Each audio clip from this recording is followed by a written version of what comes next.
So if you pop up Jim Bowman on the screen there, and the image, can somebody pop up Jim Bowen's image on the screen there? Can you highlight Jim? Probably I have to talk for us to highlight me.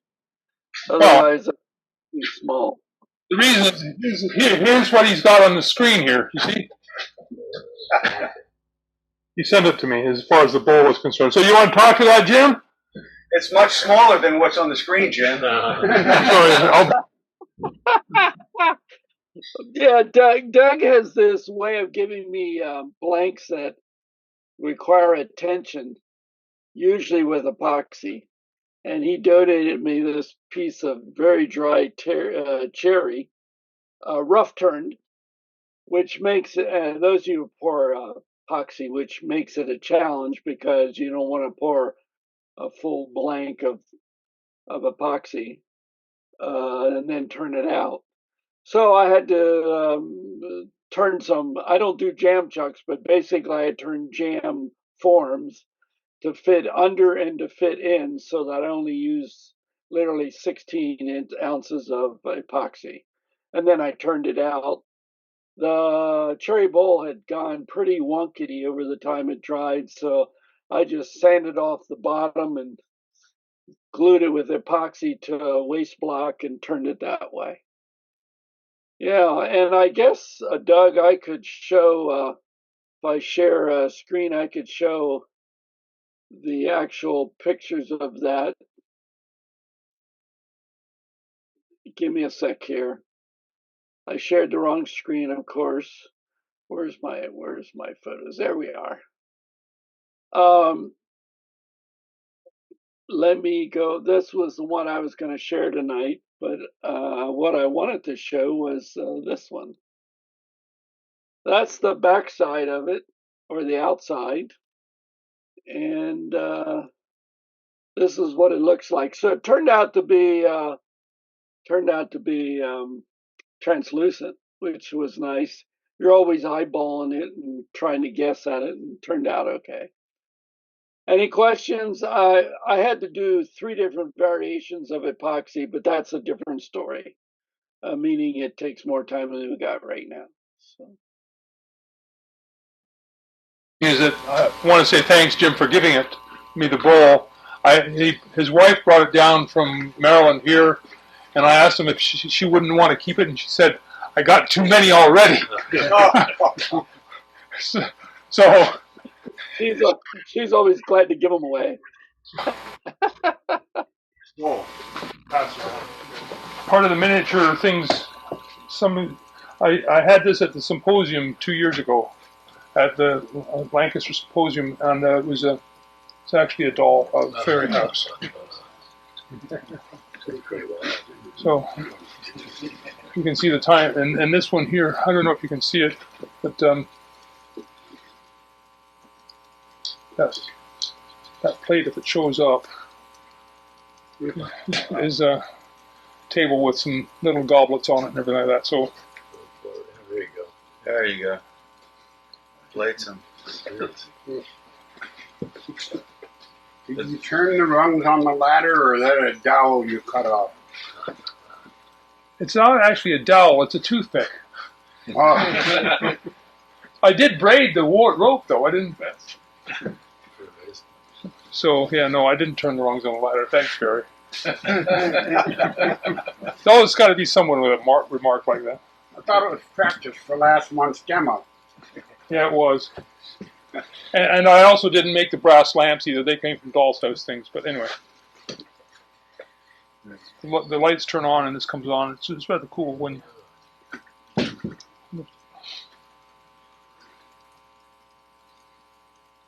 batteries.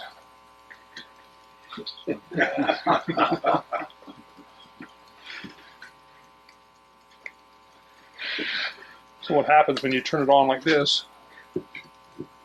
Looks like somebody's home. Go home. Actually, take a look through the window. Anyway. You put the coffee and the cups up there on the table. Yeah. What kind of a light do you have in there? They're just little dollhouse lights I got. Like the LED lights for the Yeah, with a battery light. Got them online. Did some Very fun. cool.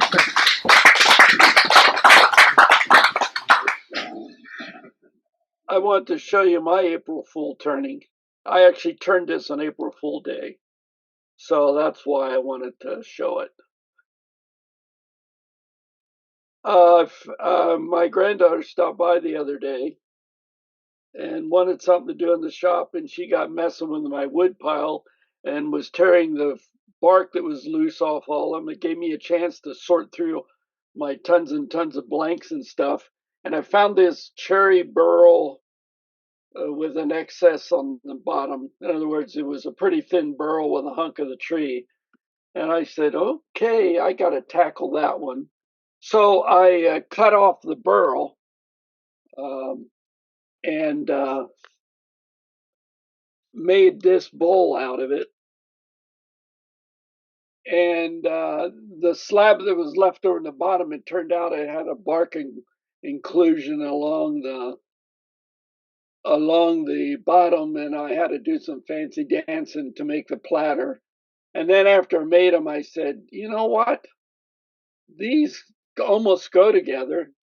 And I brought them in. I said, my wife, what do you think about this? And she said, it really needs a indentation here in the middle if you're going to sit it there. I said, I don't think there's enough thickness left for me to throw it up and cut enough in there. It's thin enough as it is. So that's my April Fool turning. This is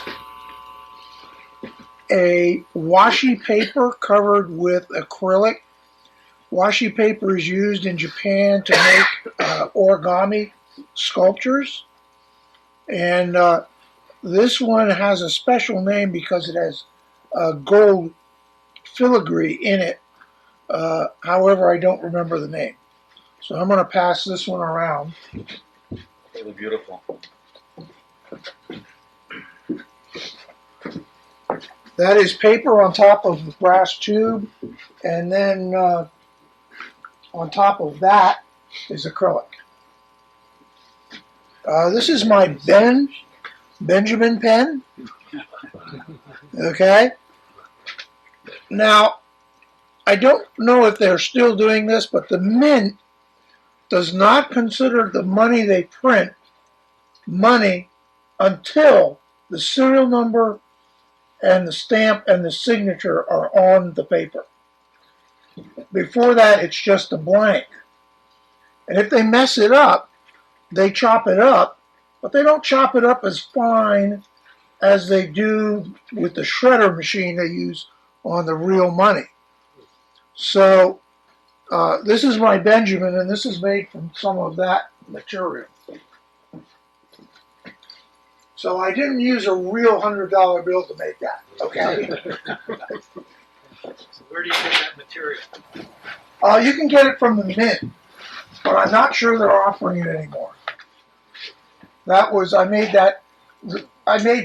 brought in pens for the show, for the railroad, but unfortunately, that was several years old, and I'm not sure to make it anymore. That was before the pandemic. This is a fountain pen, and I call this one Earth from Space. It's a mixed media with both acrylic resin and small pieces of burl mixed in with it. And it is a fountain pen. And that pen, when you put the cartridge of ink in it, or do you draw the ink up into it? You can use either the cartridges, international cartridges, or you can use the kind that has the screw reservoir in it. Okay. I'm not sure what that has in it right now. So that's what I brought in. Nice. Beautiful.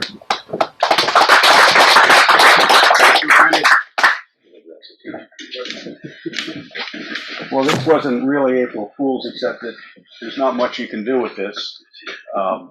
but it was a piece of a walnut crotch that we got from Johnny's place. I'd never turned walnut, any kind of crotches of wood before, so it was fun. It was different, and it's what it is.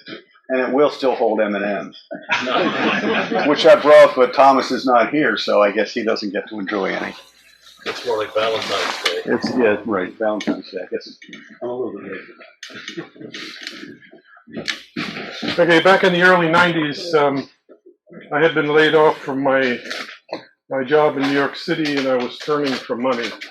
And the opportunity came along to work for a couple by the name of Joan and David Marshall. They had a company called Creative Connections.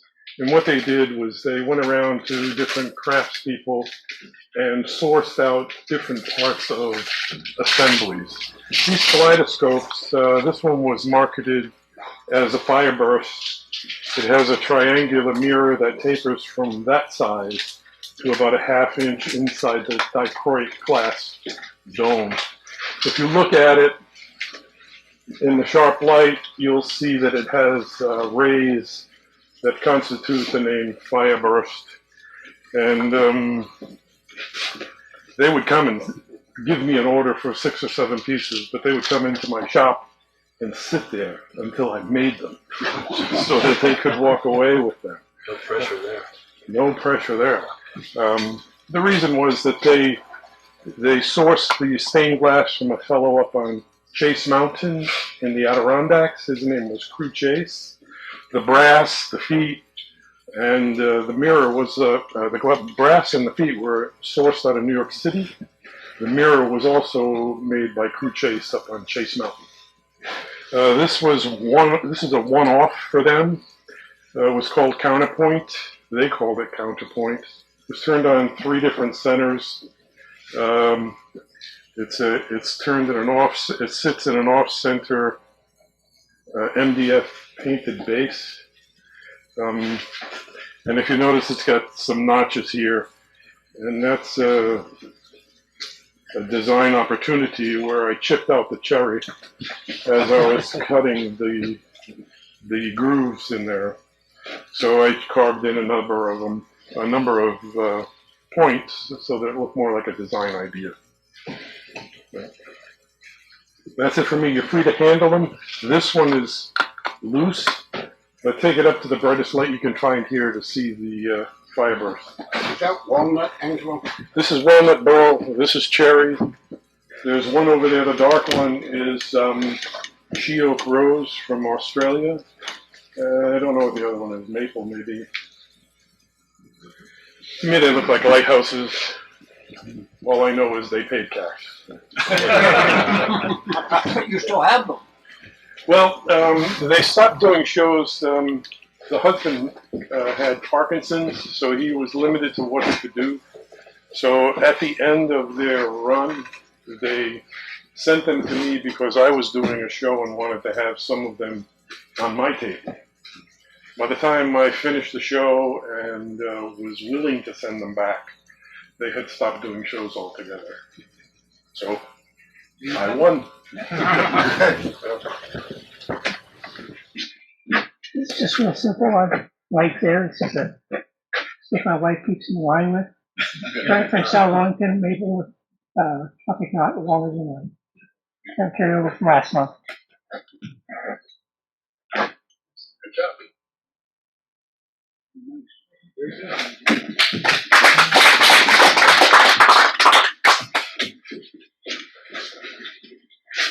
I brought one item. It's not a big deal. I've probably turned maybe 15, 20 bowls now in the last couple of years. But this was a challenging piece because it was like a very gnarly piece of cherry that I picked up at the leaf dump behind the airport. And it was also had a bark inclusion, which I'd never turned before. But the April Fool's part of it was my granddaughter noticed when you look at the bottom, and I'll put it over here, there's actually a bird silhouette. So she called it the bird bowl. So I don't know if you can see that on the camera or not. There you go. So, April Fools. So, Tom, how do you keep that together when you're turning it? This? I don't know. It just. You're I just, yeah. I kept, the ball was spinning here and my head was over here. Let's put it that way.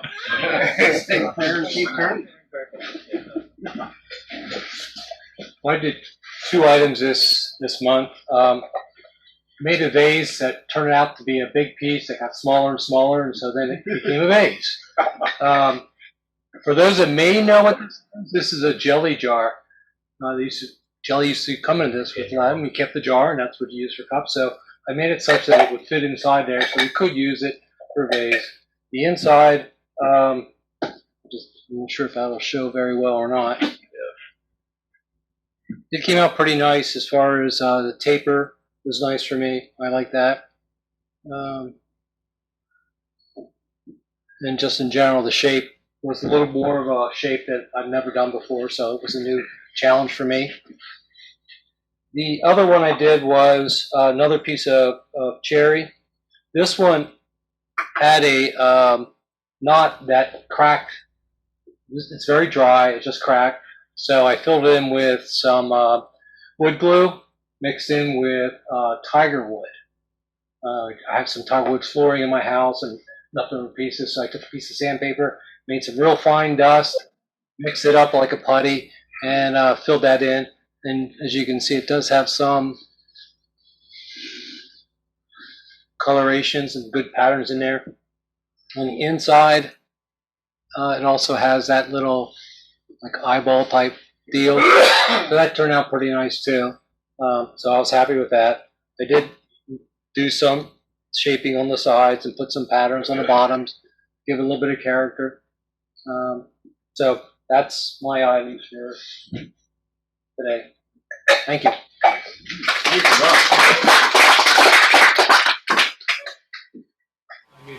I think it would be a useful short clinic to see solutions for how to not use a gallon of epoxy. I've seen a guy that just inflated a balloon and put the bowl down over it, but I don't know how you keep it on the outside from just keeping on running out. And but how to minimize your epoxy use, because the stuff isn't cheap. And if anybody has done it well, I would like to personally hear about it. Versus casting the whole thing and then turning away $80 worth of epoxy. I think Barry, that Henry had an idea. He bought cheap plastic mixing bowls from Amazon. The bite there is it's got to fit your wood, and the wood's never. I'm not going to turn the wood to fit the mold. I need the mold to fit the wood because that's what I want. But that is the biggest challenge of epoxy, not to pour $100 worth in and turn it down to where you use $20 worth.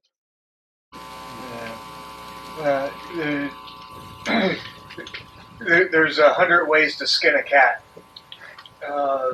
And when you start getting into that, you do need to get a pot. If you have it depends on if you're, if you turn a form and then decide you wanted to fill, then you have to create an inner form and an outer form, which you still need a chimney in order to get the material down into where you want to get it. Or like with a lot of the pieces that I've created, where I'm building a 3-dimensional, essentially sculpture in a bowl, I just use an inner form and then I build the sculpture outside and then create an outer form around it, like using a bowl, and just turning a blank bowl to take up the center portion, do my design on that part, and then using the plastic bowl to fit. But if I'm taking a piece of burl where I have no idea where the holes are going to be, creating the basic form first, getting your shape, but then making a form to go inside and a form to go outside. So, or you can use plastic and wrap plastic. And then it also depends if you're going to put it in a pressure pot. If you're putting it in a pressure pot, the balloon won't work. Because as soon as you hit the pressure to it, the balloon goes. And if you're using a vacuum pot instead, then it's going to come out. So you can do Either that. way, it's fun. Yeah. You'll get varying results if you're using pressure, either increasing or decreasing, however you want to play with the pressure. But the other way you can do it is to create just to use a plastic bag, fill something with rice that'll fit the outside of that form, and then do the same thing using a plastic bag with filling it with rice to create the inside. But you're making two different casts, so to speak, leaving a void in the middle to get your liquid resin into. I've never used spray foam like they do with insulated or protected boxes and all that kind of stuff. You do that too. With the spray foam, that if you put it in a pressure pot, it's gonna.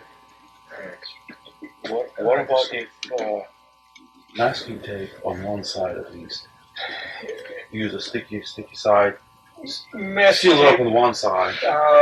Tyvek. Tyvek's better than masking tape because Tyvek, the epoxy, the resin once it's cured doesn't stick to the Tyvek. It's easier to get off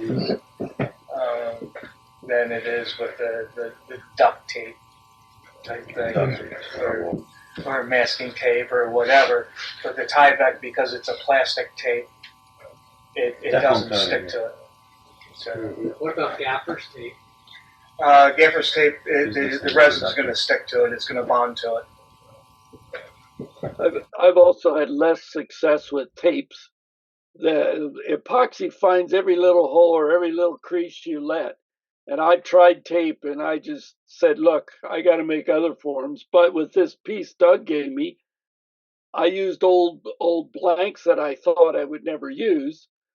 And then I poured it and went on vacation. I couldn't monitor it I wasn't even around to monitor it as it shrank down. When I got back, half of the epoxy had soaked into the old forms, and I lost half of what I was trying to save, and then I had to fill the other half the second time. So it's fun, but it's stressful. Yeah. And when you're making your molds, make sure you have lots of hot melt glue on hand. Yeah. More Yeah. years of hot melt glue. Wow. That is your friend. You were using the Tyvek? Tyvek tape, yeah. Yeah. I've made molds that I have a base, just a piece of wood, whatever, that I covered with multiple layers of Tyvek tape, and then just set a cylinder form or whatever on top of that. But yeah, you can just pop it right off once the resin's cured. Yeah. A lot of the epoxy company manufacturers sell a tape that's used basically for lining forms, but I guess Henry, you're saying you're using that to seal it up, huh? No, basically to make a form, like my base, if I just want a flat base. But yeah, I've seen guys using, I guess it's called tuck tape. Tuck tape. The red. Tuck tape. Yep. Tuck and Tyvek, same thing. I work in the construction industry, so I have Tyvek tape on it. Yeah, same. Ford and Chevy. Oh boy.